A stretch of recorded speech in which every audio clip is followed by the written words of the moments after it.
Halo semuanya, selamat datang kembali di channel Hanakaru Official. Pada kesempatan kali ini, Hanakaru Official akan membahas atau mereview salah satu drama Korea romantis yang berjudul On Your Wedding Day, yang merupakan drama yang sangat manis dengan cerita percintaan anak-anak SMA. Penasaran? Yuk langsung saja kita mulai.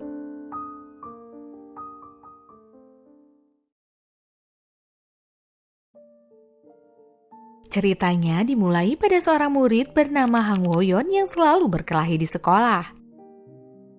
Ketika ia sedang dihukum di ruang guru, ada seorang siswi pindahan yang cantik bernama Hwang Seung-hae. Woyeon pun langsung jatuh cinta pada pandangan pertama dan mencoba untuk memperkenalkan diri serta menawarkan diri jika Seung-hae butuh bantuan. Namun Seung-hae justru salah fokus dengan celana Woyeon yang sobek. Karena kecantikannya, Seung-hae menjadi primadona di sekolah, namun Seung-hae justru sama sekali tidak tertarik. Ketika Seung-hae hendak membuang sampah, Woyeon mencoba mengikutinya diam-diam sambil mengambil kertas yang ditempel di belakang Seung-hae. Seung-hae yang bosan dengan tingkah laku teman-temannya mengajak Woyeon untuk kuiki. Mereka pun kabur dengan memanjat dinding sekolah. Saat bolos, mereka jajan topoki dan di sini Woyeon langsung mengetahui kalau Seung-hae sangat suka topoki pedas. Ketika malam hari, Woyeon ke minimarket untuk membeli kondom. Ternyata, kuiki yang dimaksud oleh Woyeon adalah berbuat seks secara cepat. Sedangkan kuiki yang Seung-hae maksud adalah membolos. Seung-hae memaksa melihat apa yang Woyeon beli tadi.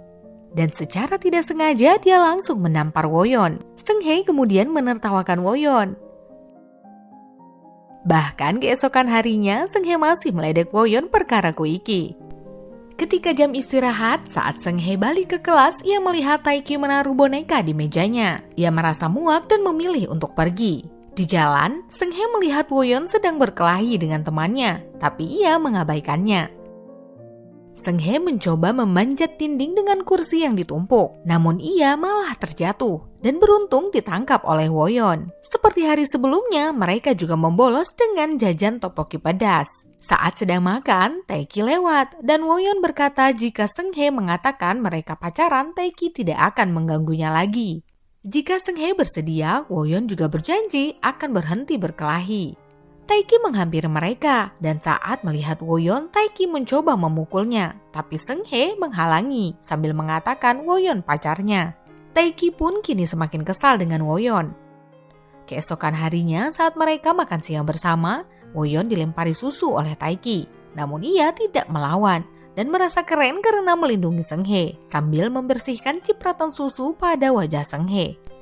Scene beralih, Woyeon sedang melindungi Seung-hae dengan kardus karena hujan. Saat mereka lagi berteduh, seorang guru memergoki dengan sebuah tongkat. Mereka pun berusaha kabur di tengah rintik hujan. Mereka justru nampak bahagia saat itu. Dan Woyeon menggenggam tangan Seung-hae. Karena guru masih mengejar, mereka bersembunyi di sebuah ruangan sempit. Beruntungnya, mereka tidak berhasil ditangkap. Seung-hae kemudian mengeringkan baju di kosan Woyeon. Saat itu, Woyeon bertanya kapan tanggal lahir Seung-hae. Seung-hae pun memberitahu jika ulang tahunnya bertepatan dengan hari ibu, yaitu tanggal 8 Mei. Tak disangka, di sana Seung-hae menemukan banyak DVD erotis. Namun, Woyeon mengakui jika itu milik Gangnam. Tapi memang benar, Woyeon memiliki sahabat bernama Gangnam si kolektor DVD erotis. Seung-hae penasaran kapan cowok mulai masturbasi. Dengan pedenya, Woyeon mengaku melakukannya kira-kira ketika jam 11 malam. Sambil mengantar Seung-hae pulang, Yowon terus-terusan diejek perkara jam 11 malam tadi. Seung-hae tiba-tiba bernyanyi. Itu adalah lagu kesukaan Seung-hae yang selalu ia dengarkan ketika ia merasa sedih dan langsung balik badan meninggalkan Yowon untuk pulang. Sampai di kos, Woyeon kemudian mengganti password HP-nya dengan tanggal lahir Seung-hae. Keesokan harinya di kantin, Taiki menantang Woyeon untuk berkelahi. Namun Woyeon tidak membalasnya karena ia sudah berjanji kepada Seung-hae. Tapi Taiki tidak mau tahu dan langsung memukul Woyeon. Seung-hae merasa kasihan saat melihat Woyeon dipukuli. Ketika mereka pergi makan di kedai, Woyeon merasa bangga dan membual pada Seung-hae karena tidak membalas perbuatan Taiki. Saat itu, Seung-hae memajukan wajahnya ke depan dan Woyeon kembali salah sangka, padahal Seung-hae hendak minum. Hari pun sudah malam, mereka berdua berjalan pulang. Seung-hae tiba-tiba dengan refleks membalikkan badannya sambil ketakutan saat melihat sebuah mobil melintas. Keesokan paginya dikarenakan kejadian semalam, Seung-hae begitu murung di sekolah. Woyeon selalu mengajak bicara namun justru Seung-hae semakin kesal. Woyeon pun pergi karena tidak peduli, namun ia hanya pura-pura. Saat di kelas malam tiba-tiba terdengar lagu kesukaan Seung-hae diputar melalui speaker sekolah. Seung-hae pun langsung tersenyum. Tentu saja itu perbuatan Woyeon bersama dengan teman-teman yang lainnya. Guru pun langsung ke ruangan Woyeon, tetapi pintunya dikunci agar guru tidak masuk ke dalam. Keesokan harinya mereka berdua kemudian membolos dan pergi menghabiskan waktu di pantai. Di sana Woyeon memberi Seung-hae pemutar MP3 baru dan mengatakan dapat menampung banyak lagu. Seung-hae meminta Woyeon memberikan tangannya. Seung-hae menggambar pasangan ciuman di sana dan mereka pun melakukannya. Esok hari Woyeon dengan semangat membawakan tteokbokki. Namun Seung-hae hari ini tidak berangkat ke sekolah. Malam harinya, Woyeon yang sangat khawatir mendatangi salon rambut milik ibu Seung-hae. Di sana dia melihat orang beramai-ramai. Sesampai di salon itu, ia mengetahui kenapa Seung-hae tidak bersekolah. Ia melihatnya sedang membersihkan kaca dari toko dan itu adalah perbuatan ayah Seung-hae. Tanpa menjelaskan apapun, Seung-hae meminta Woyeon untuk pergi. Keesokan harinya, Woyeon begitu kesepian. Tiba-tiba saja Seung-hae menelponnya. Seung-hae hendak pamit dan menceritakan bahwa ia dan ibunya sering kabur dari ayahnya karena ayahnya adalah orang yang berbahaya. Tetapi ayahnya sangat cepat menemukan mereka lagi. Seung-hae kemudian menutup teleponnya dan pergi bersama ibunya untuk mencari tempat tinggal baru dengan harapan ayahnya tidak menemukan mereka lagi.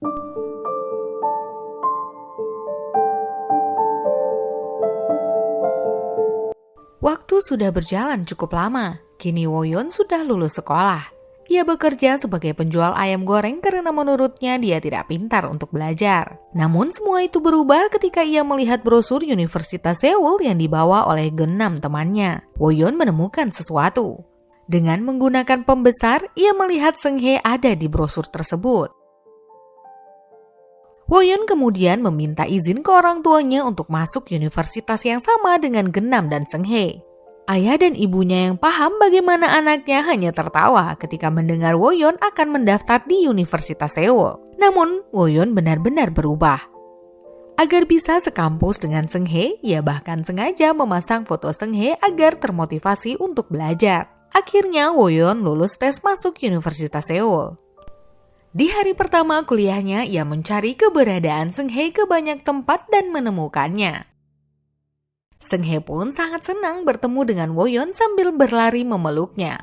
Tapi itu hanyalah hayalan Woyeon semata. Kenyataannya, Woyeon justru langsung direpotkan untuk membantu tugas Seung-hae yang mengambil jurusan fashion design. Woyeon dan Geunam memiliki ibu kos yang sangat perhatian juga teman-temannya yang welcome. Dia adalah Choi Soo-pyo, jurusan perhotelan, dan Gu Gong-ja, jurusan fashion design. Benar, Seung-hae juga tinggal di lantai 2 kos tersebut. Saat itu ia mengajak Woyeon untuk mengobrol. Di sini Seung-hae mengatakan kalau ia sudah memiliki pacar. Woyeon pun pura-pura baik-baik saja, padahal hatinya sudah hancur berkeping-keping. Woyeon kini menjadi galau dan hilang semangatnya untuk berkuliah. Tetapi Geunam menyemangati dan meyakinkan Woyeon bahwa masih ada harapan dan memujuk untuk bersaing dengan pacar Seung-hae. Agar bisa bersaing dengan pacar Seung-hae, dia masuk ke dalam tim rugby di kampus. Ternyata pacar Seung-hae adalah kapten tim rugby sekaligus senior Woyeon. Yeon adalah pacar Seung-hae. Dan bahkan Yeon mengajari Woyeon cara melempar bola. Namun Woyeon sangat tidak antusias. Saat itu Seung-hae datang dan Woyeon langsung melambaikan tangan. Padahal Seung-hae berbicara dengan pacarnya. Dalam perjalanan pulang kuliah, Woyeon dan Seung-hae membantu kakek dan nenek yang sedang memindahkan barang ke dalam mobil.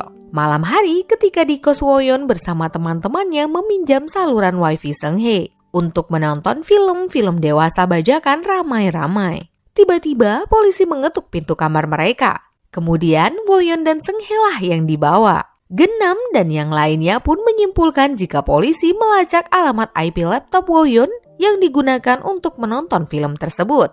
Sedangkan Seung-hae ditangkap karena wifi-nya digunakan untuk mengakses film tersebut. Di kantor polisi, Woyon jujur kepada Seung Hae jika ia baru saja menonton film dewasa dengan wifi milik Seung Hae. Ternyata mereka ditangkap karena kakek nenek yang mereka tolong siang tadi adalah perampok. Di sini benar-benar terjadi kesalahpahaman antara polisi, Woyon, dan juga Seung Hae. Tanpa menjelaskan kasusnya, polisi justru menanyakan nomor telepon nenek dan kakek Seung Hae. Padahal mereka sudah lama meninggal sejak Seung Hae kecil. Sedangkan Seung Hae menendang Woyon karena kesal perihal film dewasa tadi. Akhirnya malam itu mereka berdua menginap di kantor polisi. Mereka saling menertawai karena benar-benar heran apa salah mereka sebenarnya. Malam itu, Woyon penasaran kenapa Seung Hae menyukai Yeon. Layaknya orang bucin, Seung Hae menceritakan jika dia hanya butuh 3 detik untuk jatuh cinta pada Yeon. Seung Hae bertemu Yeon saat ia tak sengaja menjatuhkan tugas-tugasnya. Saat itulah ia langsung jatuh cinta. Tanggal 8 Mei pun tiba. Itu artinya hari itu adalah hari ibu, sekaligus hari ulang tahun Seung Hae. Woyon berinisiatif membelikan Seung Hae bunga. Namun di depan kos, Woyon melihat mobil Yeon melintas. Terlihat Yeon menghadiahi sebuah kalung kepada Seung Hae. Woyon yang kesal langsung memecahkan kaca mobil Yeon. Setelah itu, Woyon menjadi sangat galau. Ia selalu malas-malaskan, bahkan selalu tidur-tiduran di taman kampus seperti gembel. Seung Hae berusaha membangunkan Yeon. Dengan kesal akhirnya Woyon pun bangun. Dengan keahliannya, Seung Hae kemudian membuatkan Woyon sebuah baju. Di perpustakaan, Woyon mengetahui jika Yeon berselingkuh. Ketika di lapangan, Woyon menarik tangan Seung Hae dan memberitahu jika Yeon bukanlah orang baik. Namun Seung Hae justru marah kepadanya karena sebelumnya merusak kaca mobil Yeon. Dan kini Woyon ingin mengacaukan hubungan Seung Hae. Setelah pertandingan, Woyon mengungkapkan kekesalannya dengan memukul Yeon. Tidak ada lagi kedekatan antara Woyon dan Seung Hae. Setelah sekian lama, Woyon sudah lulus dan memiliki pacar bernama Min Kyung yang cantik dan bahkan kaya raya. Sekarang, Woyon bekerja paruh waktu di salah satu tempat nge-gym. Saat ia sedang membagikan brosur, tak disangka ia melihat Seung Hae. Woyon pun berinisiatif mengikutinya. Seung Hae kini bekerja paruh waktu sebagai model. Layaknya teman lama, mereka pun minum dan mengobrol bersama.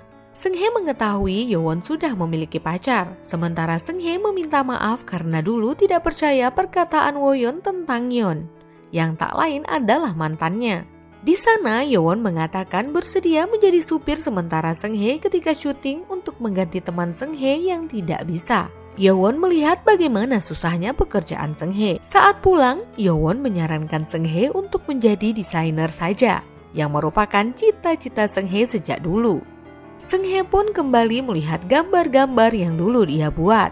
Kemudian Min Kyung mengirimkan pesan kepada Yeowon untuk mengajak nonton film. Saat itu suasananya malah menjadi kikuk. Setelah itu Seung Hae mendapatkan telepon. Namun ia mendapatkan kabar buruk karena gagal syuting di proyek yang lumayan besar. Yeowon pun mengajak Seung Hae ke suatu tempat, seperti masa sekolah mereka dulu. Mereka pun memanjat pagar tersebut. Seung Hae senang karena dapat melihat pemandangan yang indah. Seung Hae tiba-tiba meledek Woyon perihal jam 11 malam dan hal-hal absurd lainnya. Seung Hae berlari menghindar. Yeowon pun mengejar dan menangkapnya. Woyon hendak mencium Seung Hae, namun Seung Hae menghindarinya. Perjalanan mereka kemudian berubah menjadi hening. Saat itu, Woyon mengatakan masih menyukai Seung Hae. Woyon pun langsung pergi meninggalkan Seung Hae begitu saja. Keesokan harinya, Woyon gagal dalam ujian akhir menjadi guru karena sangat tidak fokus. Sedangkan Min Kyung, pacar Woyon, mengetahui jika Seung Hae adalah cinta pertama Woyon. Woyon juga meminta maaf karena masih menyukai cinta pertamanya. Saat itu juga Seung Hae mengirim pesan mengatakan agar Woyon tidak menemuinya lagi. Saat Seung Hae sedang syuting, Woyon justru menghampirinya. Woyon mengatakan sudah putus dengan Min Kyung. Namun Seung Hae tetap tidak menerimanya dan mengatakan Woyon hanya belum bisa move on dari masa lalu mereka. Tiba-tiba sebuah papan reklame jatuh dari atas tepat di atas Seung Hae. Dengan sigap, Woyon melindungi Seung Hae dan ia pun jatuh pingsan. Di rumah sakit, Seung-hae meminta maaf menjadi penyebab Woyeon tidak mengikuti ujian susulan karena cedera, yang artinya ia akan mengulang tahun depan. Seung-hae yang melihat perjuangan Woyeon akhirnya luluh juga. Setelah kejadian itu mereka berpacaran, bahkan mereka kini tinggal bersama. Setiap hari mereka beraktivitas bersama. Hari-hari mereka terlihat begitu cerah. Seperti saran Woyeon sebelumnya, kini Seung-hae sudah bekerja sebagai desainer di sebuah perusahaan. Ia bahkan seringkali membuatkan Woyeon baju. Teman-teman mereka juga menyuruh agar mereka segera menikah. Woyeon yang belum memiliki pekerjaan tetap begitu sensitif terhadap perkataan teman-temannya. Seung-hae kemudian mengajaknya pergi mencari udara segar. Seung-hae kemudian meminta maaf karena merasa bersalah Woyeon gagal menjadi guru karena cedera akibat jatuhnya reklame. Namun Woyeon justru meminta maaf karena membuat Seung-hae khawatir. Keesokan harinya, Woyeon dan Seung-hae pergi jalan-jalan. Saat itu Seung-hae mengatakan akan dikirim ke Belgia selama 2 atau 3 tahun oleh perusahaannya. Beberapa waktu kemudian ayah Seung-hae meninggal. Woyeon pun berusaha menguatkan hati Seung-hae. Ketika di luar, Woyeon yang sedang frustasi karena belum mendapatkan pekerjaan, mengatakan kepada Genam jika ia mungkin menyesal sudah bertemu dengan Seung-hae. Woyeon pun meminta maaf karena berkata di luar kendali. Namun Seung-hae terlanjur kecewa dan memutuskan Yowon. Seung-hae pun menangis sendirian karena hari itu rasanya ia mendapatkan banyak sekali beban. Malam setelahnya Woyeon menemui Seung-hae.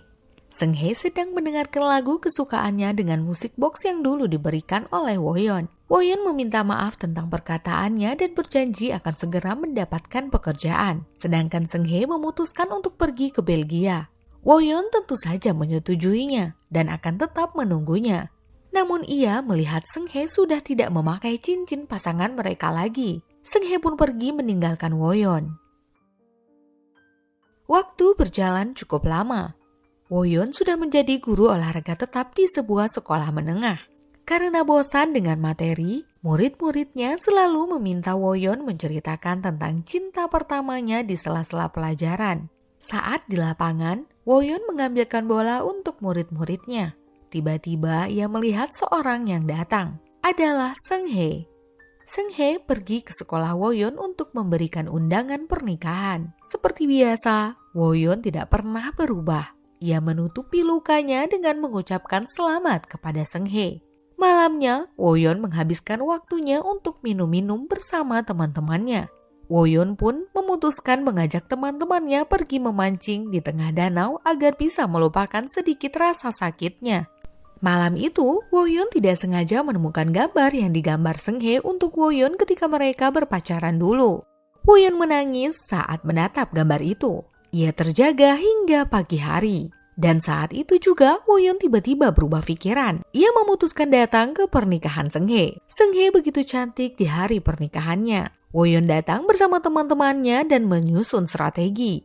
Ruangan Seung-hae kini sudah kosong dan Woyeon masuk ke sana. Sementara teman-temannya bekerja sama agar tidak ada orang lain yang masuk. Di sana, Woyeon mengatakan menyesal pernah berkata ia menyesal bertemu dengan Seung-hae. Padahal sebenarnya Seung-hae menjadi alasan semangat hidupnya selama ini. Seung-hae mengubah Woyeon menjadi manusia yang sebenarnya. Ia kemudian mengucapkan terima kasih karena Seung-hae hadir dalam hidupnya dan meminta Seung-hae agar selalu bahagia. Seung-hae juga berkata, berkat mengenal Woyeon, hidupnya tidak pernah kesepian lagi. Dan Woyeonlah si pemberi solusi setiap kali ia kehilangan arah. Pesta pernikahan pun dimulai. Orang-orang berbahagia, begitupun dengan Woyeon. Dengan senyumannya, Woyeon pergi meninggalkan lokasi. Atas semua kenangan yang mereka jalani bersama di masa sekolah, masa kuliah, pacaran, hal-hal yang menyenangkan dan menyedihkan. Akhirnya, kini Woyeon mengerti arti mencintai tanpa memiliki. Nah, itu saja review untuk film kali ini. Jangan lupa di like dan komen juga ya guys. Sampai jumpa di film-film selanjutnya.